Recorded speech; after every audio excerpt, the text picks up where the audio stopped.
नमस्कार दोस्तों, मैं सीताराम शर्मा हिंदी एंड संस्कृत क्लासेज में आपका स्वागत है। आज हम आपको रीड लेवल में संस्कृत भाषा के प्रश्न पत्रों को किस प्रकार से एग्जाम में किया जाता है उसके बारे में आप बता रहे हैं। तो चलिए शुरू करते हैं। प्रश्न नंबर पहला है, यह वर्ण से उच्चारणम स्थानम विद्यते। ये वर्ण का उच्चारण स्थान कहाँ से होता है? तो ये का उच्चारण स्थान कंठ से होता है। मुर्दा वाला होता है वो होता है टे ठे डे डे।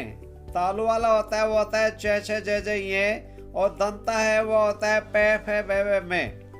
प्रश्न दूसरा है, लृ वर्ण से उच्चारणम स्थानम भवति। लृ वर्ण का उच्चारण स्थान कहाँ से होता है? तो लृ का उच्चारण स्थान दंता से होता है। नासिका होता है प्रतिवर्ग का अंतिम वर्ण होता है। ओष्ठ होता है वो होता है उ वाला वर्ण। ओष्ठ होता है। कंठ होता है के वाला वर्ण होता है।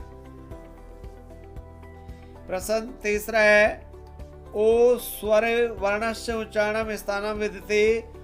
ओ का उच्चारण स्थान ये स्वर है वो कहाँ होता है? कंठस्थ होता है।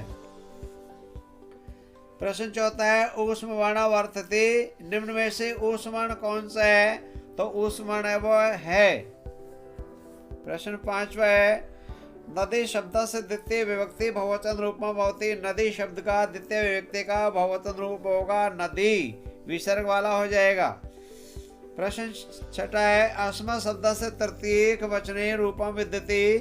इसके यानी अस्म जो शब्द है उसका तृतीय विभक्ति का एक वचन होगा मया।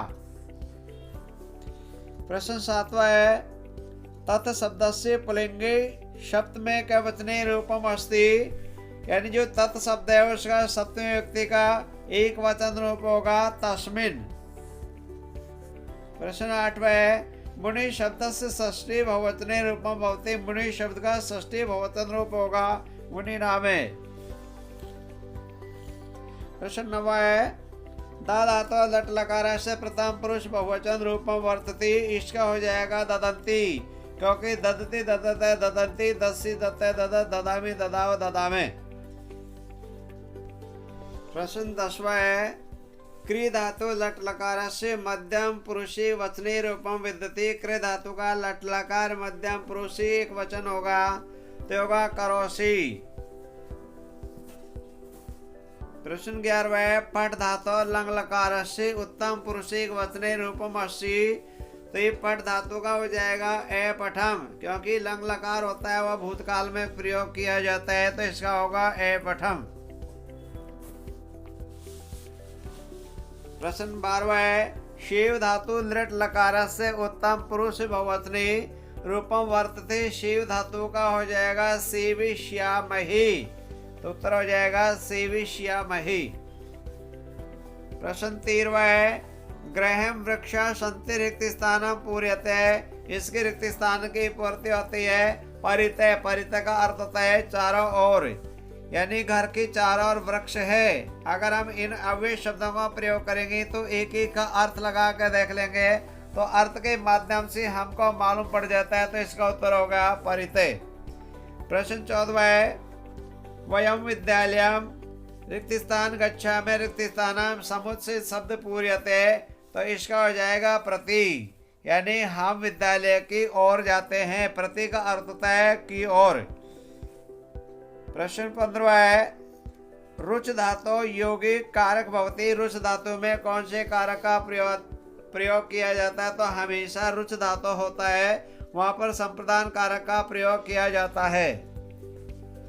प्रश्न 16वां है, खल खल सज्जनम कृदिति रेखांगे पद संशोधयते।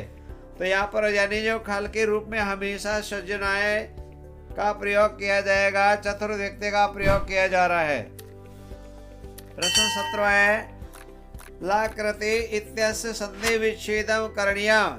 यहाँ पर हो जाएगा लृ प्लस आकृति। यहाँ पर हो जाएगा लृ प्लस आकृति। अगर मान लीजिए संधि का नाम भी पूछ लिया जाता है तो यह संधि है वो यण संधि है। प्रश्न 18वां है, भवती कष्टि संधि उदाहरणम।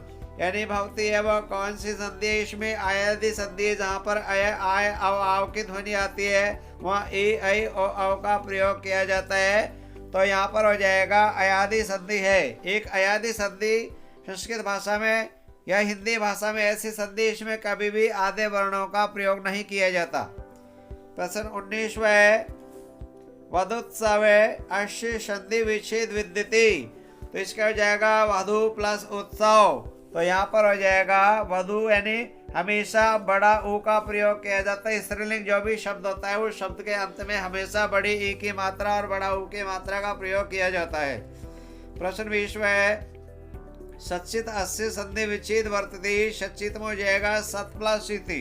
अगर मान लीजिए इसमें नामकरण पूछ लिया जाता है भाई कौन सी संधि है, तो यहाँ पर हो जाएगा व्यंजन संधि है, क्योंकि चे का तय बन जाता है और तय होता है उसका संधि बनाते समय चे हो जाता है।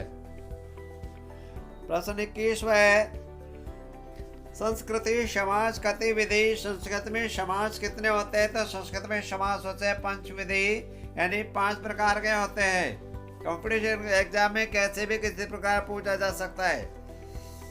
प्रश्न 22 है ग्रहगत उदाहरण विधि विद्यते, यानी ग्रहगत में हमेशा कौन सा उदाहरण विराजमान होता है, तो यहाँ पर तत्पुरुष समास का प्रयोग किया जा रहा है।